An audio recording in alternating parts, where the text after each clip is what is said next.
Welcome, motherfuckers. Now that I shafted my own video by cursing on YouTube,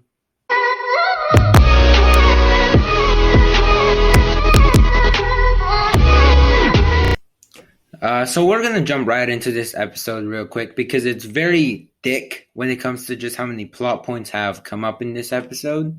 In the opening of this episode, we get this scene in which a bunch of the monsters that are supposed to be in the dungeons are just in cages, and the leader of this familia, which has this certain god, and we'll get into it later, the certain god as their head, just as Hestia is the head of the Hestia family. This family is dedicated to the capturing of very rare monsters and kind of just taking them out of the dungeon and selling them to like the nobles that are in other places. We arrive with Hestia and finally some freaking color in the show. They decide to take a much more secretive approach, much more protective and conservative approach to how they're going to handle Vienna's question. Like I had to call it the Vienna question. They don't know what to do. So they decide to split up. One group will go down to floor 19 and try and get some answers, while the other will defend the Familia house from what they believe is a place they really shouldn't have jumped into. They don't know much about her, so they decide to be pretty protective here. And we finally get to meet up with some good old characters, and we see them fight one more time. They gotta recruit my favorite elf in the series, Ryu, to join their party to go back down to the floor 19. And she is very reluctant at first. I don't really know why. I mean, she has her own priorities. She has to work and stuff, I guess. But then Aisha comes along, our favorite Amazon, the one that fought at the very end against Belle, and it was a very cool fight. I very much appreciated that climax to the last season. But we get some pretty cool interactions, and by the screenshots I'm showing, I really wanted them to fight for some reason. It would have been so cool to see which person would have ended up on top, even though they probably would have stopped it before an actual winner appeared.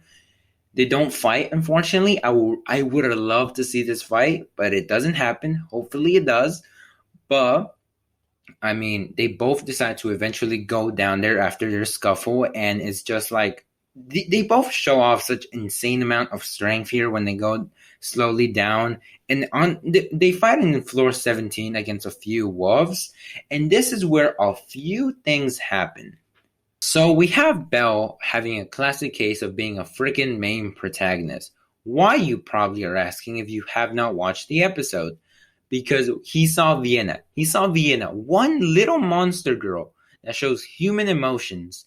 And Belle is a main protagonist and has to remind you that he's a main protagonist by literally being like, so I'm just standing here while a pack of wolves are trying to kill me from all sides. Yeah, I see no problems here. Why would you go down there if you lack the ability to kill a monster? Why? You came this far based off of the idea that you wanted the money and you wanted to build a familia. Now that you have it, you're just going to throw it away? After they make their way down the floors, they arrive to the floor 18, which is the safe one, where they go in and trade in the crystals for the gold coins they're supposed to get. But Ryu and Aisha don't know the reason they're down there, and Lilith has the task of just convincing them to stay there and wait while the boys go and get the cash. The boys don't go get the cash. They go down to the 19th floor and try and look for any answers or clues to what Vienna is and if there's any more like her. And they find this hooded figure in the forest where they found Vienna-kun. And, well, let's just say that it was quite a surprising reveal. It's a monster that can talk. We don't see who she is. We just know that she has a monstery face and kind of a girlish woman body. And then she disappears into a bunch of feathers after saying a few lines, classic stuff like, you smell different and you're, main protagonist kind of stuff. They go back up, and Aisha kind of questions where they were but doesn't push the subject, while Ryu states that she wants to be, a bit more included in whatever Belle does and wants to help them out a bit more as much as she can. Of course, she downplays her abilities a bit, but we love her. And then they make their way back to Hestia's. Belle out here trying to prove that he's the main protagonist by just going off by himself when he doesn't want to fight. So yeah, that's a very smart thing to do there, Belle. He runs into Aquilos, and this is where I'm going to talk a little bit about him. Aquilos is a Greek god, and he is one of the 3 embodiments of what a nightmare is in their culture. And well, let's just say he's not exactly the greatest god that there is. Hermes kind of comes behind my little boy trying to not... My boy Belle is getting grilled. Let's just say that. Belle is a main character, so he cracks under pressure. And Aquilos is putting that pressure, trying to figure out if they have Vienna. And he probably does, because gods can see through mortals' lies. And Hermes just pops up and is like, "Hey, can you stop? Belle, scurry along. Scurry, peasant. You mortal, you must move. For us gods have to talk big business." And by big business, we get a really dark perspective of what a god thinks of a mortal. We have this discussion between Hermes and Aquilos, 2 of my favorite gods when it comes down to the series. Aquilos just came up, and I freaking love this character. He is the most real out of all of the gods. He doesn't hold mortals up in any way. If anything, he just sees them as, yes, peasants. If I die, they don't care.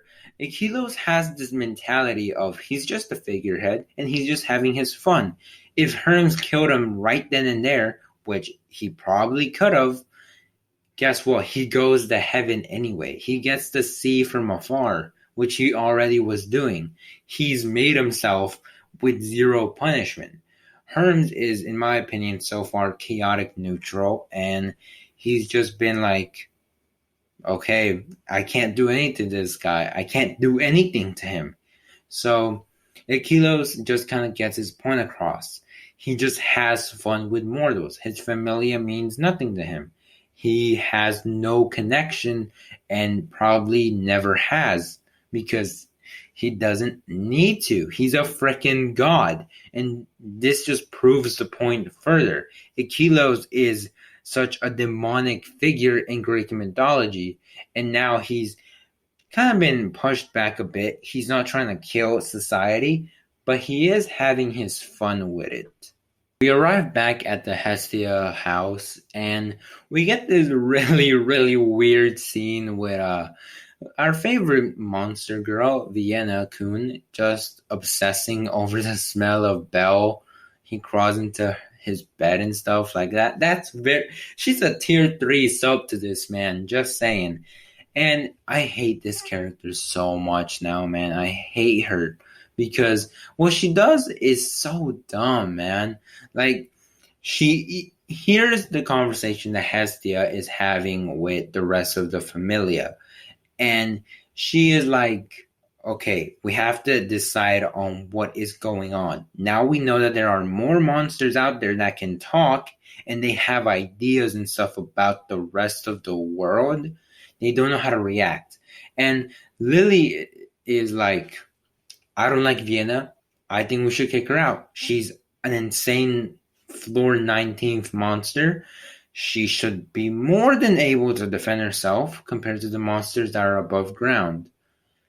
And Lily says this a bit too loud. They hear a door slam, and it is Vienna-kun running out into the crowd of people screaming out for Belle in her mind, not knowing where the hell Belle is, but she knows that Belle is coming back, so she just walks deeper into the crowd. Very smart. So Vienna is just walking down an alleyway, hiding herself from her hood, and it's pretty crowded, so, gotta hide yourself because You'll probably get lynched if you're found out. So she sees this crate being held down by a few ropes and a kid under it. One thing leads to another, and she eventually finds herself sprouting wings, and her identity is found out. She is pelted by rocks and begins crying like, not really like the kid she is. In my opinion, she's not a kid. She's killed before. So yeah, take that as you will. Belle arrives and tries to intervene, but Ryu, best girl, runs in and tells him to meet her at the cellar underneath the church where it all began. They go down there and, they all reunite and they decide that that's where the episode ends.